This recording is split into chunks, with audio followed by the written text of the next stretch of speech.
आज हम बात करेंगे कोरेंडरम स्टीवम होम्योपैथिक मदर टिंक्चर के मुतालिक, जिसके मुतालिक मुख्तलिफ दोस्तों ने मैसेजेस भी किए कि इस पे वीडियो बनाएं। सबसे पहली बात ये बताता चलूं कि कोरेंडरम स्टीवम होम्योपैथिक मदर टिंक्चर डी प्योरेटिव सलाहियत की हामिल है। ये बॉडी को डिटॉक्सिफाई करती है। ज़माना हाज़िर में जितने भी क्रॉनिक केसेस हैं उनमें से तकरीबन 50% के करीब केसेस ऐसे हैं जिनका सबब जो है वो पॉइजन है। हाँ, वो पॉइजन हैवी मेटल की सूरत में बॉडी में स्टोर हो चुकी है, या वो बेजा अद्वियात के इस्तेमाल से केमिकल्स का नतीजा है। यानी बॉडी का क्लीन करना क्रॉनिक केसेस में बहुत ज़रूरी है। और दौरे हाज़िर के जितने भी केसेस हैं, क्रॉनिक लीवर डिजीज़ है या क्रॉनिक किडनी डिजीज़ है, उसमें बहुत ज़्यादा किरदार जो है वो हैवी मेटल पॉइजनिंग का है।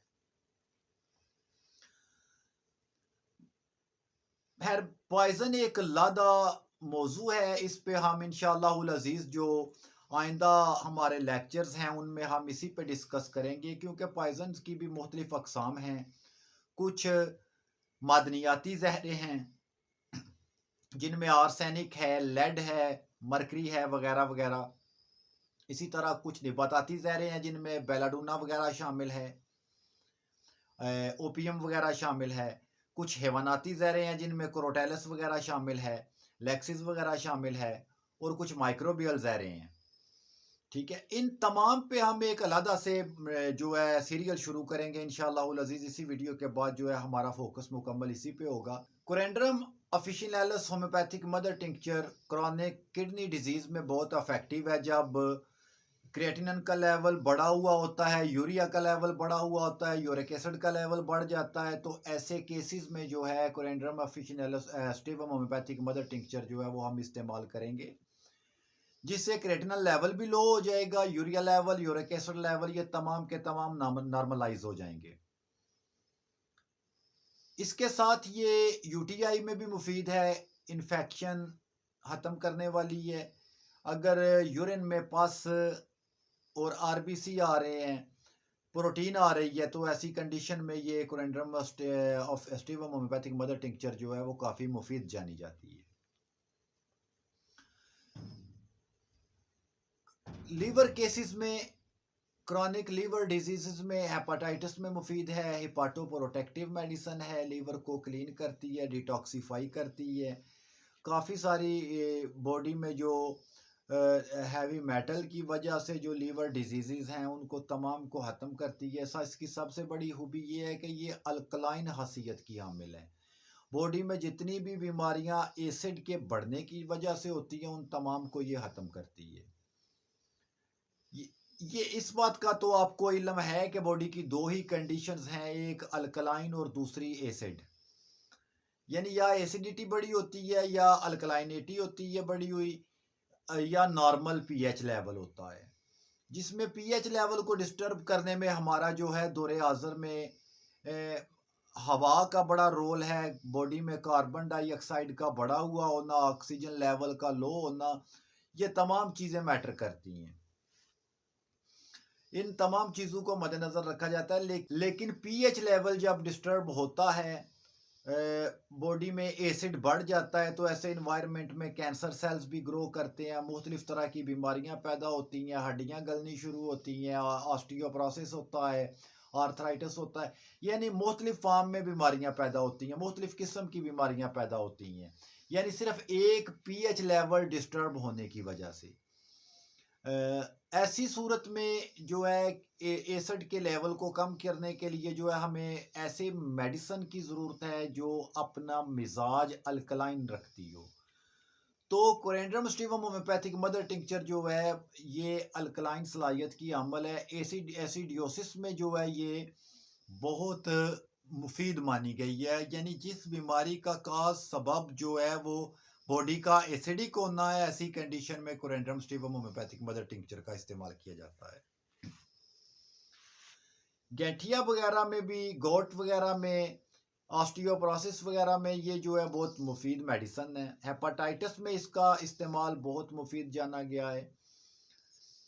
हेपेटाइटिस के केसेस में मैंने देखा है कि जहाँ कहीं भी किसी हैवी मेटल पॉइजनिंग के नतीजा में हेपेटाइटिस हुआ है, तो ऐसी कंडीशन में सबसे पहले जो है कोरेंड्रम ऑफिशिनेलिस होम्योपैथिक मदर टिंक्चर को इस्तेमाल करके बॉडी को जो है डिटॉक्सीफाई करके, अगर उसकी बिल मिसल दवा दी गई है तो फौरी तौर पे जो है मरीज चंद दिनों में ठीक हो गया है। लेकिन अगर आप बॉडी से हैवी मेटल को निकालते नहीं है, खारिज नहीं करते, तो देखते हैं बिल मिसल दवा तलाश करते हैं, अगर उसमें लेड पॉइजनिंग है तो आप प्लम्बम मेट इस्तेमाल करते हैं, देख के अलामात तो प्लम्बम मेट की हैं, लेकिन वो मरीज शफायाब इसलिए नहीं होगा कि बॉडी में जो है लेड की जो स्टोरेज है उसको आपने कम नहीं किया, उसको खारिज नहीं किया लेड को, तो आप जो है उसके बिल मिसल तलाश करके प्लम्बम मेट तो ले आए, लेकिन जो उसकी बॉडी प्रोटीन के साथ लेड बाइंड हो चुका है या सेल्स या टिश्यूज के साथ बाइंड हो चुका है, वो आपके मरीज को सुकून नहीं आने दे रहा बल्कि एग्रावेशन दे रहा है। ऐसी कंडीशन में जब आप कोरेंड्रम स्टिवम होम्योपैथिक मदर टिंक्चर का इस्तेमाल करते हैं, बॉडी को डिटॉक्सीफाई करते हैं, डिटॉक्सीफाई करने के बाद जो जो डैमेजेस क्रिएट हुए हैं लेड की वजह से, उसमें आप प्लम्बम मेट देते हैं तो उसमें मरीज को शफा मिलती है। यानी लेड, अगर हम लेड की बात करते हैं तो लेड पे जो है हमें जो है बहुत सारी चीज़ें ऐसी मिलती हैं, जैसे कि कैनाबिस है, ओपियम है, उसकी सब की अलामात, इसके मुशाबा अलामात मिलती हैं, लेकिन हमने देखना ये है कि उन सब के पीछे जो कॉज फैक्टर है वो लेड है, क्योंकि मैरिजुआना जो है या कैनाबिस जो है उससे भी लेड लेवल जो है वो बढ़ता है, ओपियम में भी लेड पाया जाता है, वो भी बॉडी में लेड के लेवल को बढ़ाती है। ऐसी कंडीशंस में जो है समय सबसे पहले जो है बॉडी को डिटॉक्सीफाई करने की ज़रूरत है, तो जो है कोरेंड्रम स्टिवम होम्योपैथिक मदर टिंक्चर सबसे बड़ी डिप्योरेटिव मेडिसिन है। इसकी जहाँ तक इसकी मिकदार खुराक का ताल्लुक है, 20 ड्रॉप्स दिन में 3 मरतबा इस्तेमाल किए जाएंगे या 4 मरतबा भी मर्ज की शिद्दत के मुताबिक जो है उसकी डोज को कम बेश किया जा सकता है। आइंदा हमारी जो वीडियोस चलेंगी इंशाअल्लाहुल अज़ीज़, उसमें हम तमाम पॉइजन्स को डिस्कस करेंगे, जैसा कि मादनियाती जहरें हैं, हैवानाती जहरें हैं, निबाताती जहरें हैं, क्योंकि हमारी फार्माकोपिया में कम अज़ कम 50 से 60% जो मेडिसिन हैं वो पॉइजन्स पे डिपेंड करती हैं, और हमारे इन्वायरमेंट में जितनी क्रॉनिक डिजीज़ हैं उन सब के पीछे किसी ना किसी पॉइजन का कोई रोल है। यानी कि हमारी ये जो पॉइजन पे लेक्चर्स हैं ये इतने तवील हैं कि इसमें एकोनाइट, नक्सवामिका, बेलाडूना से लेकर मादनियाती जहरें, आर्सेनिक, प्लम्बम मेट, काली आर्स वगैरह, ये सारे ग्रुप जो है, और हैवानाती जहरों में क्रोटेलस, लेक्सिस वगैरह, और माइक्रोबियल जो पॉइजन्स हैं उनमें नसोड्स ग्रुप वगैरह डिस्कस हो सकते हैं। यानी ये एक बहुत तवील चैप्टर है, और हम इंशाअल्लाहुल अज़ीज़ इसको एक मैकेनिज्म से स्टार्ट करेंगे, हर एक पॉइजन का मैकेनिज्म समझाएंगे और उसके इस्तेमाल समझाएंगे कि होम्योपैथी में उसको कैसे इस्तेमाल किया जाता है और क्या उसका मैकेनिज्म है, कहाँ पे जो है हता के चांसेस नहीं होते।